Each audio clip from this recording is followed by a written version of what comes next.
ونشهد أن سيدنا وسندنا وطبيبنا وطبيب قلوبنا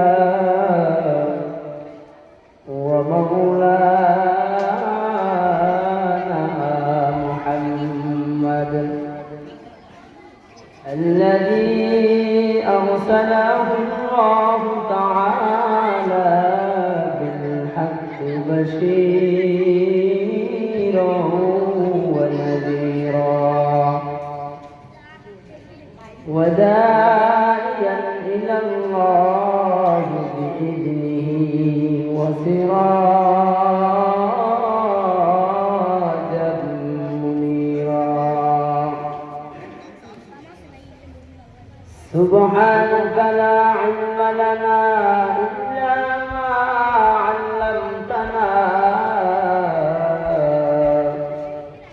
إنك أنت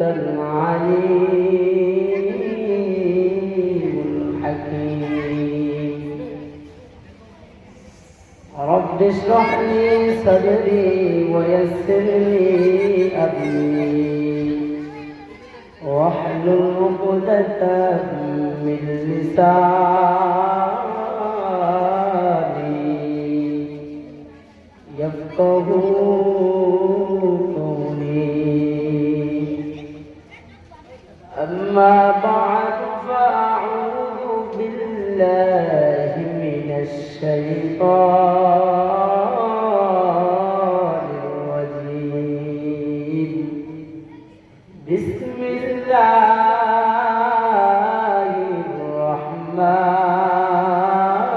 الرحمن الرحيم يا أيها الذين آمنوا استعينوا بالصبر والصلاة إن الله مع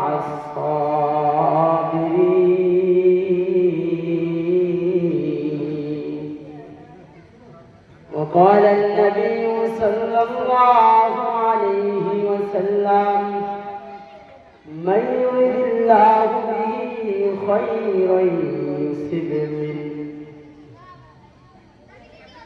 وقال تعالى إن الله وملائكته يصلون على النبي يا أيها الذين آمنوا صلوا عليه وسلموا تسليما اللهم صل على محمد وعلى آل محمد كما صليت على إبراهيم وعلى آل إبراهيم إنك حميد مجيد اللهم بارك على محمد وعلى آل محمد كما باركت على إبراهيم وعلى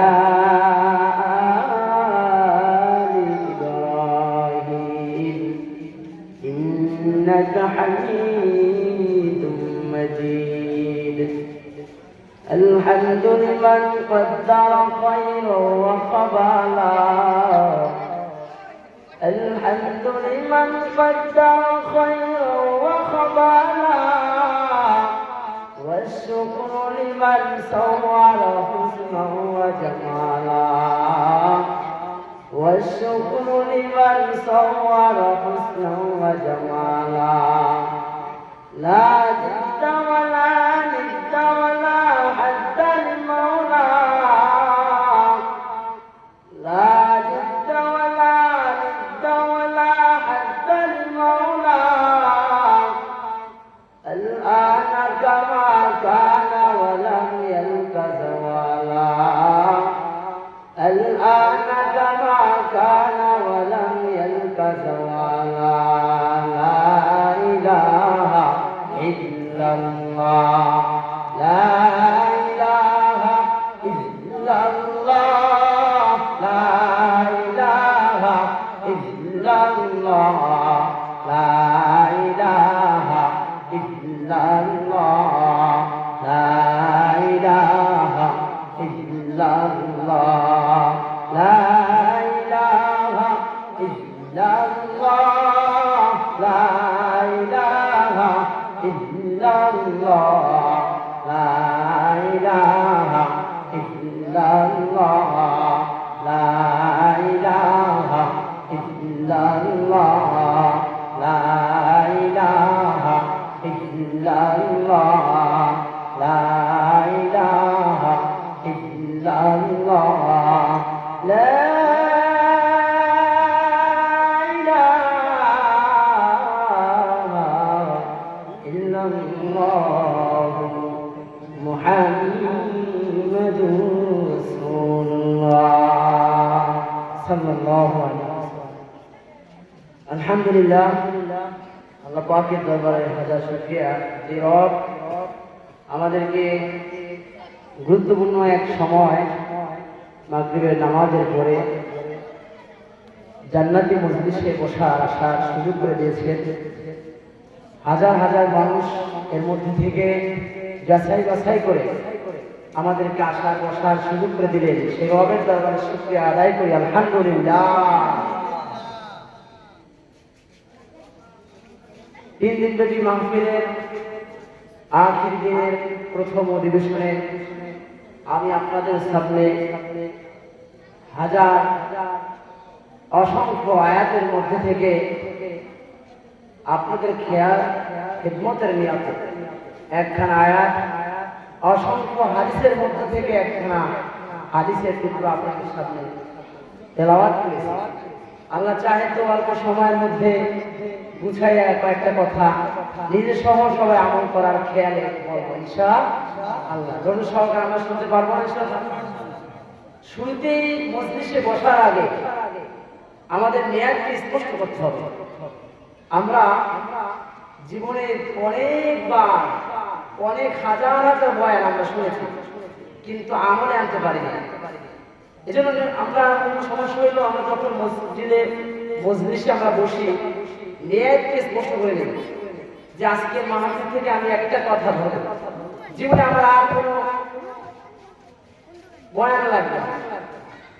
রাসূলুল্লাহ সাল্লাল্লাহু আলাইহি সাল্লাম মসজিদে নববীতে বসা, রাসূলের এক সাহাবী এসে বললেন, ইয়া রাসূলুল্লাহ, আমি তো চুরি করি, জিনা করি, গুনার কাজ করি, ডাকাতি করি, মদ খাই, এমন কোনো আকাঙ্ক্ষ নাই যা আমি করি না।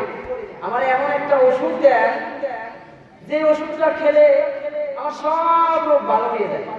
আমরা অনেক সময় ডাক্তার কাছে বলি কি বলি যে আমার এই মাথা ব্যথা, পাশাপাশি গ্যাস্ট্রিক, প্রেশার, আবার জ্বর, কাশি, অনেকগুলো রোগ নিয়ে আমরা ডাক্তার কাছে যাই, ঠিক না? ঠিক তেমনি ভাবে রাসূলের সাহাবী যখন বললেন যে ইয়া রাসূলুল্লাহ, আমার অনেক গুনাহ, এই গুনাহ থেকে আমি ফেরার জন্য আমার একটা রোগ দেন, আমার একটা ওষুধ দেন যে ওষুধ খেলে আমার আর রোগ থাকবে না। তখন নবী আলাইহিস সালাম বললেন, শোনো, তুমি আজকে থেকে মিথ্যা কথা আর বলবা না। ওষুধ দিতে কি বলেন? মিথ্যা কথা বলবা না। আজকে তুমি ইঞ্চি বলো কি বলি, মিথ্যা মানুষকে ধ্বংসের ধার টানতে নিয়ে যায়, আজ হয়তো হোক অথবা কাল, আর সত্য মানুষকে বিজয় দান করে। একটা মিথ্যা আশ্রয় নেওয়ার জন্য আরো একটা মিথ্যাকে কি বলে, ঠিক কিনা? একটা মিথ্যা কথাকে এড়াই যাওয়ার জন্য আরো কিছু মিথ্যা কথা পড়া যায় না, যারা আমার শুনি নাই। তো ওই ব্যক্তি বাড়িতে গেলেন এই সবক নিয়ে। বাড়িতে যাওয়ার পরে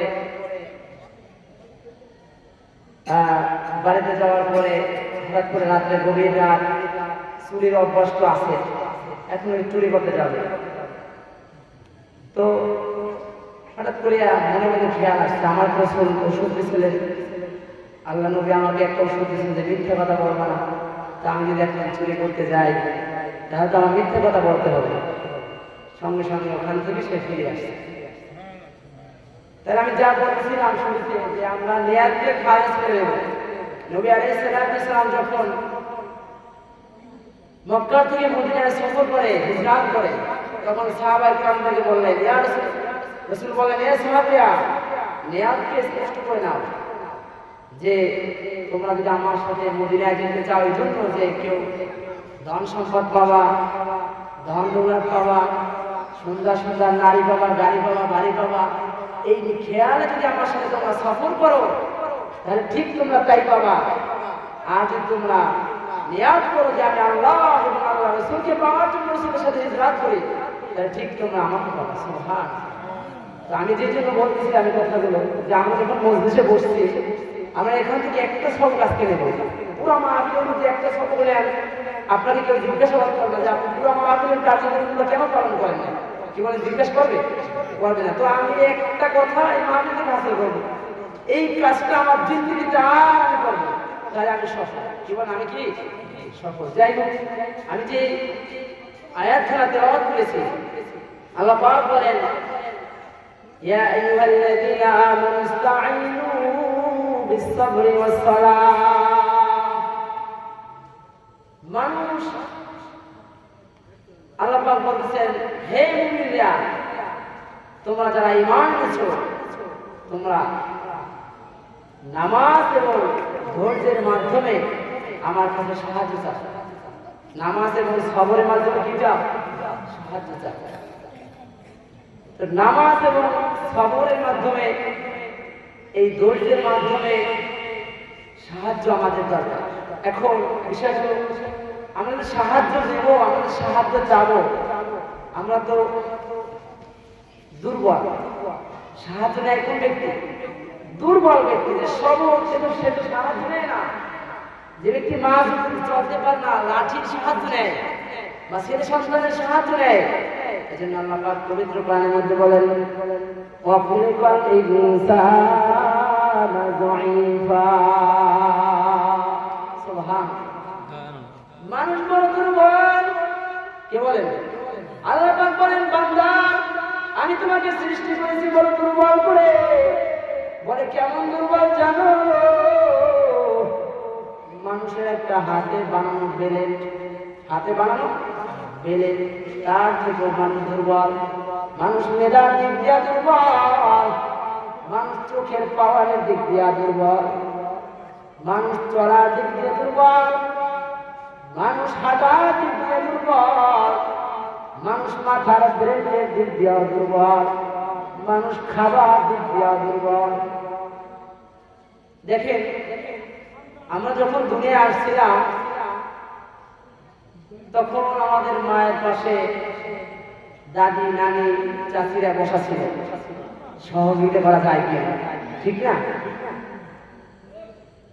আমরা আল্লাহকে হুকুমে দুনিয়া আসলাম। আসার পরে তখন একেবারে ছোট, দুনিয়া কেবল ভূমিষ্ঠ হইলাম। কিছু সময় পরে মা মুখের বিদা দেয়, কিন্তু আমি ফালাই দিই, আবার দেয়, আমি ফালাই দিই। বিপরীত সাইডে আপনি দেখেন, একটা বকরির বাচ্চা ভূমিষ্ঠ হওয়ার পরেই সে তার মুখে কেউ দিয়ে দেওয়া লাগে। কি বলেন, দিয়ে দেওয়া লাগে? দেওয়া লাগে। তাহলে বোঝা গেল মানুষ দুর্বল।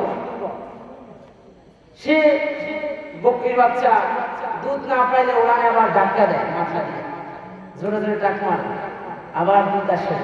কি বল, ঠিক না? আল্লাহ বলেন মানুষ খাবারের দিক দিয়া দুর্বল।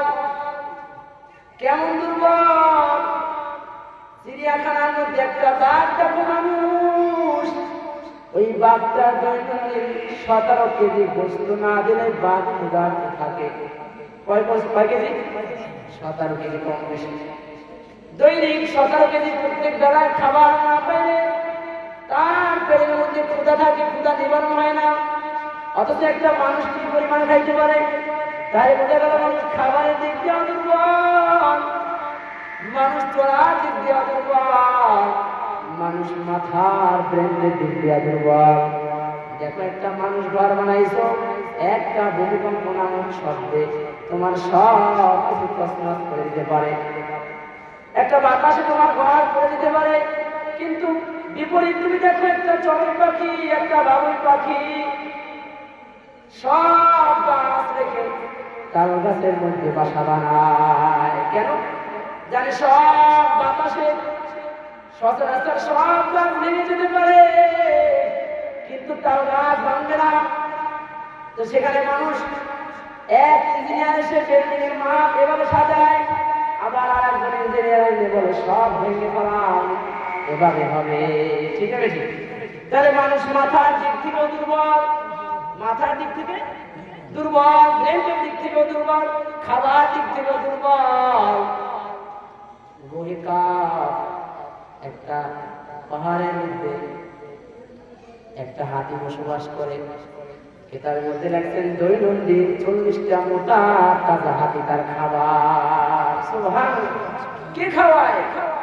সব কে খাওয়ায় বলেন? আমার আল্লাহ। দুনিয়ায় মানুষের কাছে চাইলে মানুষ বেজার, কিন্তু আল্লাহ পাক বলেন বান্দারে আমি আল্লাহর কাছে না চাইলে আমি বেজার।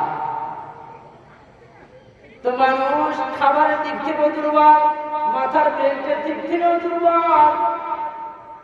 দুনিয়ার কোন মানুষ তরল জিনিস কোন পাত্রের মুখ খোলা রেখে নিচে দিকে রাখতে পারবে? কি বলে? পারবে। কিন্তু দেখে একটা মধু পোকা 20 কেজি মধু নিয়া বাসার মধ্যে তরল জিনিস নিয়ে নিচের দিকে ঝুলাই আসছে। কি বলে? সত্য না মিথ্যা? 20 কেজি হোক, কম বেশি হোক, ওজন আছে না নাই?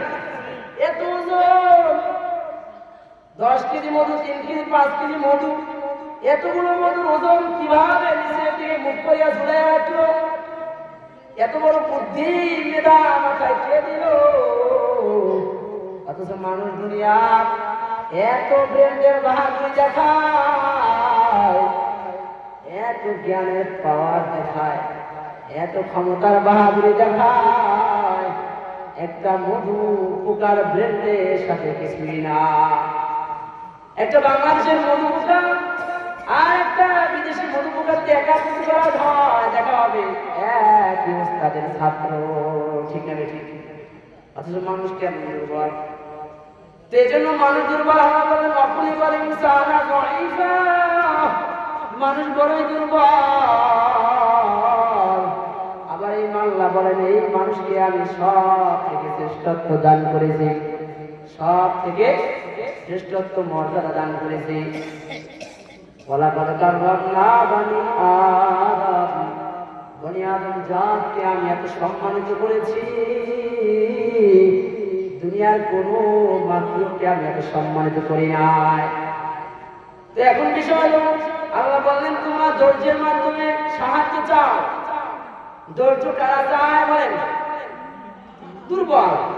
ধৈর্য সাহায্য কারা নাই? দুর্বল যারা। তাই মানুষ আমরা বুঝতে পারলাম সংক্ষেপে যে দুর্বল, আমরা সব দিক থেকে দুর্বল। একটা মানুষ 2 কিলো 1 কিলো হাঁটলে পাও ব্যথা হয়ে যায় আর হাঁটতে পারে না। অথচ একটা উট পাখি দেখেন মাইকে মার বোঝা বহন করার পর মরুভূমির মধ্যে হাঁটে কি হাঁটে না? পাও ব্যথা হয়ে যায়। একটা ঘোড়া কিলোর পরে কিলো দৌড়ায়। ঢাকা শহরে ঘোড়ার গাড়ি দেখছেন না? 10 কিলো 20 কিলো দৌড়ায়। তাহলে একটা মানুষ একটা প্রাণীর কাছে দুর্বল, তার থাকা সত্ত্বেও আল্লাহ পাক এত মর্যাদা মানুষকে দান করেছে। আল্লাহ পাক বললেন ওই মানুষকে আমি পরীক্ষার সম্মুখীন করব, ওই মানুষকে আমি পরীক্ষার কাজ করাবো। وَلَنَبْلُوَنَّكُمْ بِشَيْءٍ مِّنَ الْخَوْفِ وَالْجُوعِ وَنَقْصٍ مِّنَ الْأَمْوَالِ وَالْأَنفُسِ وَالثَّمَرَاتِ وَبَشِّرِ الصَّابِرِينَ।